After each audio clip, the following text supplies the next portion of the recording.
Are you willing to put more pressure on Putin to end the war by imposing new sanctions on Russia and also on China? Well, remember, I'm the one that ended Nord Stream 2, going to a place called Germany, come to think of it. I'm sorry I did that. But I ended Nord Stream 2. Nobody else did. And then when Biden came in, he immediately approved it. That's the largest, essentially the largest pipeline in the world, going to Germany and other countries.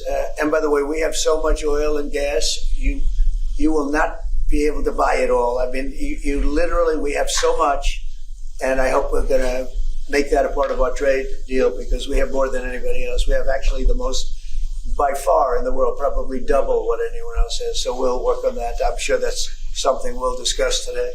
Mr. President, what do you expect from Germany and what do you expect from the Chancellor? Well, first of all, I'm glad to meet because I've been dealing with the Chancellor and he's a very good man to deal with. He's difficult, I would say. Can I say that? It's a positive. Go ahead. You wouldn't want me to say you're easy, right? No. Yeah, he's a very great representative of Germany. I think all we want is just going to have a good relationship. The rest will just sort of follow very easily. We'll have a good trade deal. I mean, I guess that will be mostly determined by the European Union, but you're a very big part of that, so you'll be involved. But we'll end up hopefully with a trade deal or we'll do something. We'll do the tariffs. I mean, I'm okay with the tariffs or we make a deal with the trade, and I guess that's what we're discussing now. Yep. Mr. President. Mr. President. Please, go ahead. Mr. President? No. Is Germany doing enough on defense? Is Germany doing enough on defense? What? Defense spending.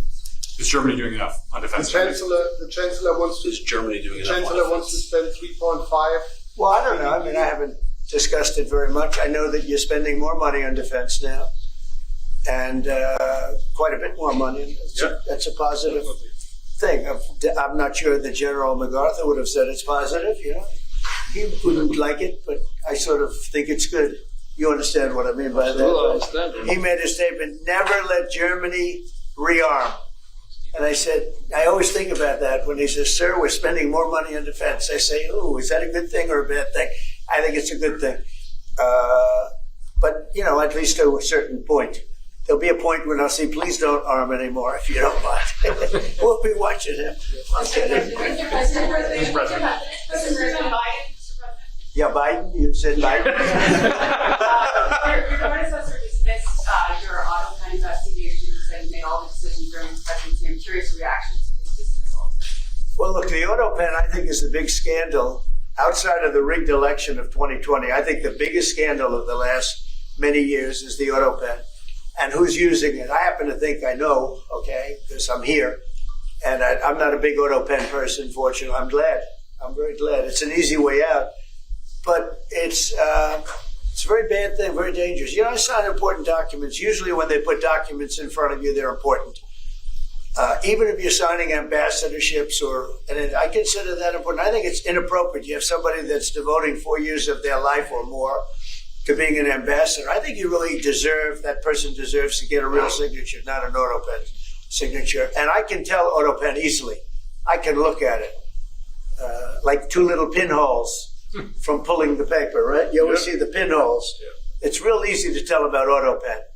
I think it's very disrespectful to people when they get an auto pen signature. Outside, auto pen to me are used when thousands of letters come in from young people all over the country and you want to get them back. And, people use auto pens for that, to send a little signature at the bottom of a letter.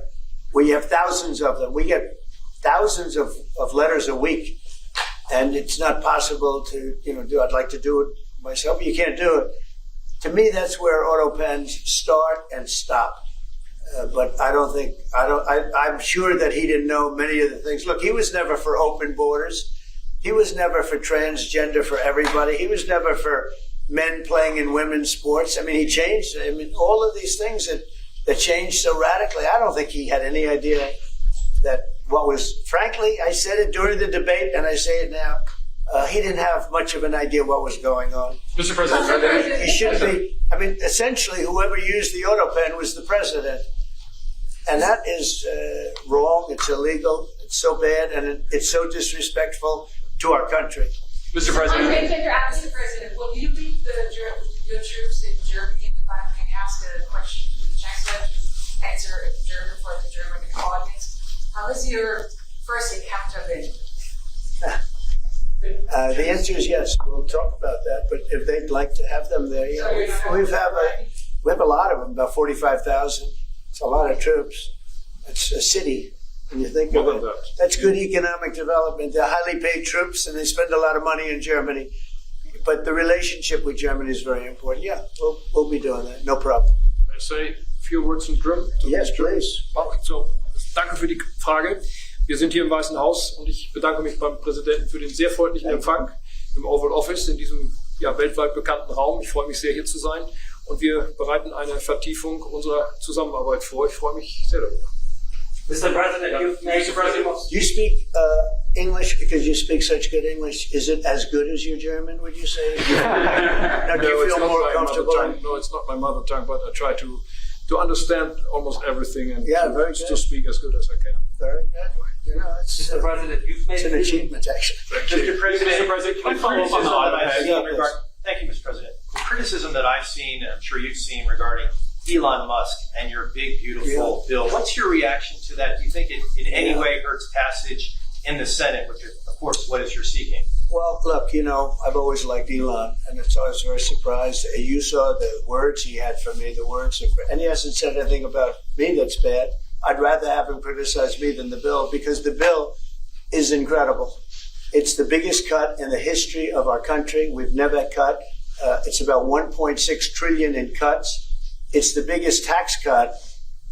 You would say, people's taxes will go way down, but it's the biggest tax cut in history. It's we are doing things in that bill that are unbelievable. And when you look at what we're doing for small businesses, for people, for middle-income people, all of the things that we're doing, nobody's ever seen anything like it. And, you know, Elon's upset because we took the EV mandate, and, you know, which was a lot of money for electric vehicles. And, you know, they're having a hard time, the electric vehicles, and they want us to pay billions of dollars in subsidy. And, you know, Elon knew this from the beginning. He knew it for a long time ago. That's been in there. That's been, I would say, JD, that hasn't changed. That's been right from the beginning. Mr. Secretary, that hasn't changed at all, right from the beginning. But I know that disturbed him.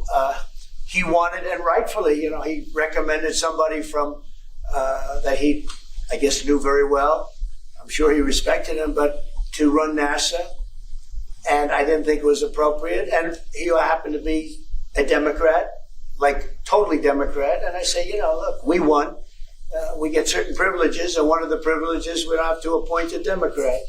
NASA is very important. We have great people. General Kane is going to be picking somebody with our. We'll be checking him out, seeing. But he wanted that person, a certain person, and we said no. And you know, I can understand why he's upset. Remember, he was here for a long time.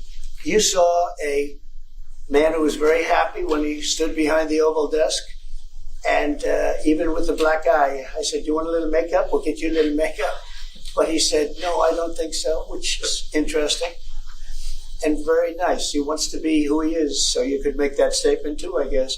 Look, Elon and I had a great relationship. I don't know if we're well anymore. I was surprised because you were here. Everybody in this room practically was here as we had a wonderful send-off. He said wonderful things about me. You couldn't have nicer. Said the best thing. He's worn the hat. Trump was right about everything. And I am right about the great, big, beautiful bill. We call it a great, big, beautiful bill because that's what it is. And again, biggest tax cuts in history, biggest economic development moves anywhere. We've never done anything like it.